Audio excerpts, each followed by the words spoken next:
You ready? Adam is an open micer. He's done it before, but I have no facial recognition, so I can't remember. I'm the worst human. I've never done it. You've done it here? No. You haven't done it here. Okay, this is the worst introduction ever because it's now made you really nervous. Everybody, Adam Pham!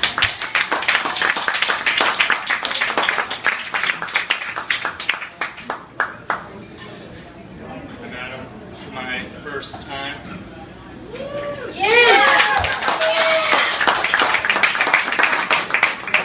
Traveling in a foreign country can be difficult. Language can be an issue. You stand out. Look at me, I'm a tourist. And worst of all, you can be taken advantage of or cheated. Back in October of 2009, I started a backpacking trip in China that went until February 2010. I'm half Chinese, so I sort of look like everyone else, but not really.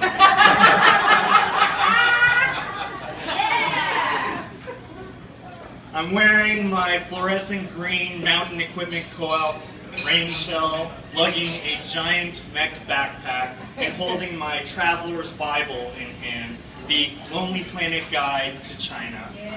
So I don't really blend in. Plus, I don't speak the Chinese language.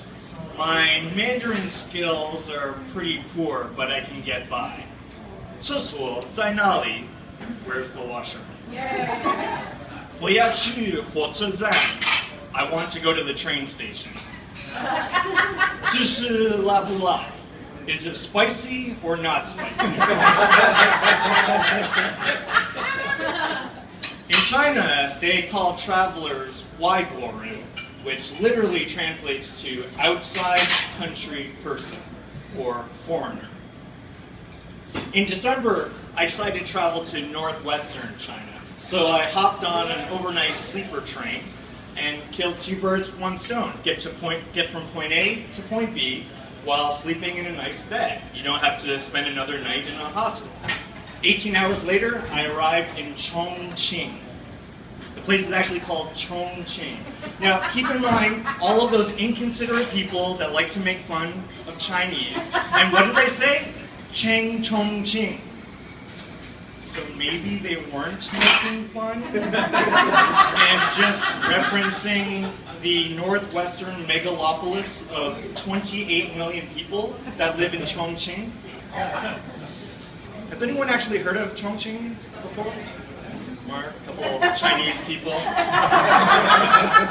Well, in 2009, there weren't any travelers there.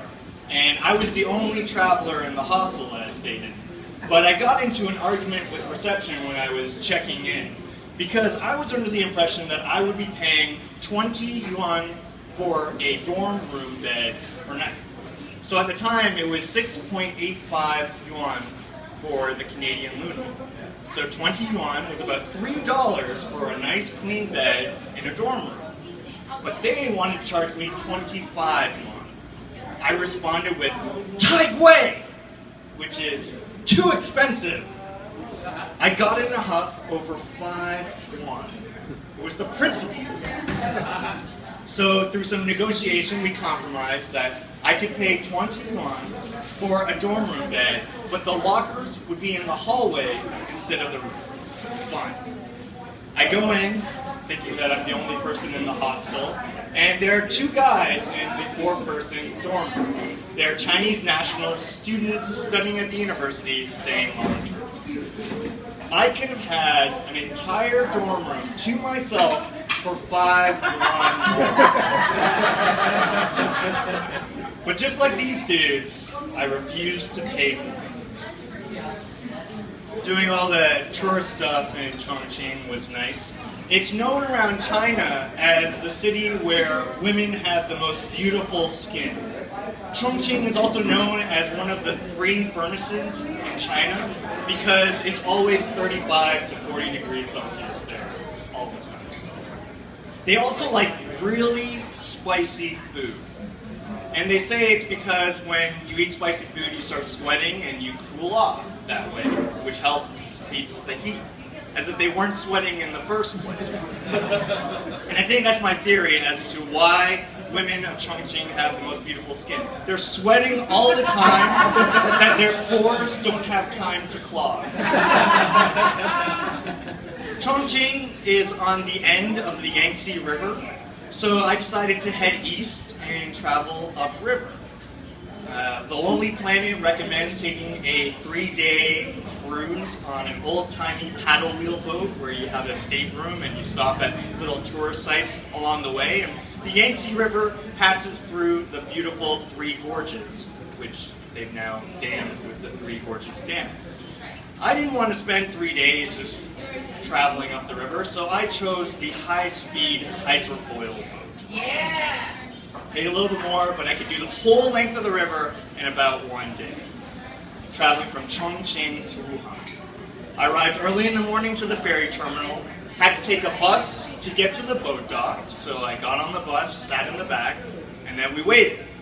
Weren't going anywhere. Other people started wondering what's going on, why hadn't we left?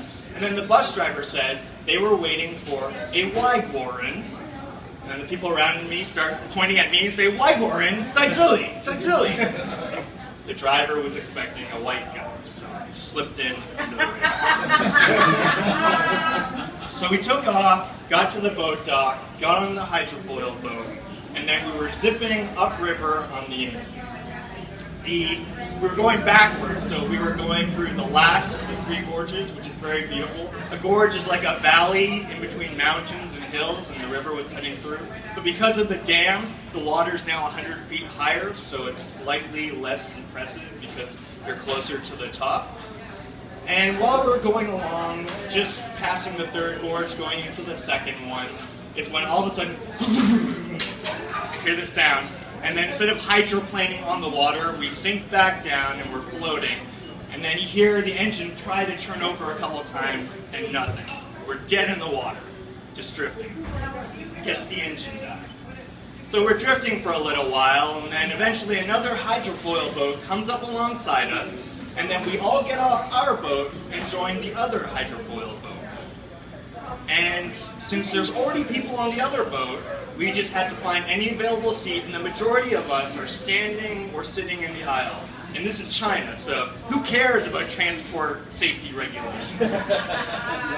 We're zipping along, and this hydrofoil boat, though, isn't going to Wuhan, where everyone in my boat was going to. Instead, we stop in the city halfway there, and then people get off, but me and the other stranded travelers are just sitting in this boat at the dock.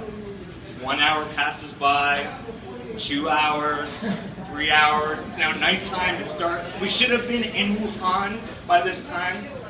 And then, this is what happens when you have a boat full of angry Chinese people who are supposed to be at their destination. Can you hear that? No? Well, I took a recording of a mob of angry Chinese people about to riot. And they had to bring the police onto the boat to quell everyone. And as the police came, people started pointing at me again, yelling, Waigwaran, Waigwaran. And in the rapid-fire angry Chinese, I got the gist that they wanted me as the foreigner to go to the police and be furious that as a foreigner I was inconvenienced and that we should continue on the road. The company eventually said that they would get another boat to take us to Wuhan, but not a hydrofoil boat. I actually got to go on one of those old-timey paddle wheel boats. We all got on, and basically, if you remember the movie Titanic and steerage class, this was worse. The room had 3 bunk beds, so there were 6 men in there, a sink, but nothing else, and a small one of those CRT TVs. I go into my bed, and there's an insect about this big. Thankfully, it was dead, so I just brushed it off, and I slept in my rain jacket. Next thing I knew, I woke up to this angry woman turning on the lights, yelling in Chinese. I'm groggy, I'm sleeping, I look out the window, and there's a boat dock, and we're pulling away from it, getting farther.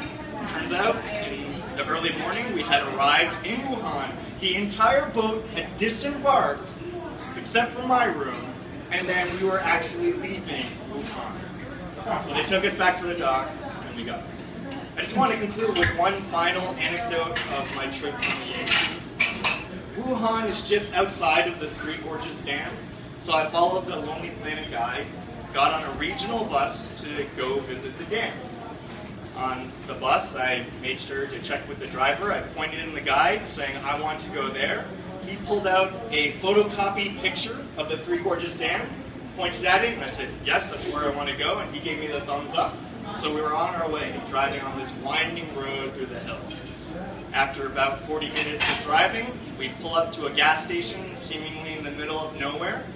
We must be getting fuel, but no, he pulls out his photographed picture of the dam and points at it, and then points for me to get off. Confused, maybe I can walk to the dam from here? So I point at the picture, and he's like, yes, so I get off. And then the bus leaves me behind, and I'm alone in this gas station in the middle of nowhere. A woman comes out, and she has her own photocopied photograph of the Three Gorges Dam. Points at it, and I said, that's where I want to go, and she says, wait here. A few minutes later, a lady drives up in a car with, you guessed it, her own photocopied picture of the dam. Says, do I want to go there? And I said, yes. And she says, e-by quad, or 101. So 5 nights worth of a dorm room bed, she wanted to take me to the dam. And I'm in the middle of nowhere, so I have to take the car. But as a traveler, you gotta negotiate. So I said, half, I'll pay 50. She said, no, it's gotta be 100. I said, screw this. I start walking in the direction that the bus was going. She finally acquiesces. I pay 50. I get my picture with the dam, and then I ask her to take me to the bus terminal so I can get back to Wuhan. Like a 3-minute drive from the dam, she drops me off at the bus terminal to get back to Wuhan. So if there's anything you get out of my story, it's 3 things. 1, do not pay more than 20 yuan for a dorm room.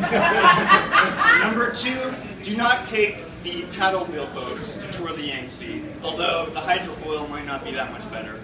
And number 3, if you're going to visit the Three Gorges Dam, refuse to get off the bus until you get to the terminal so that you can then walk to the Three Gorges Dam.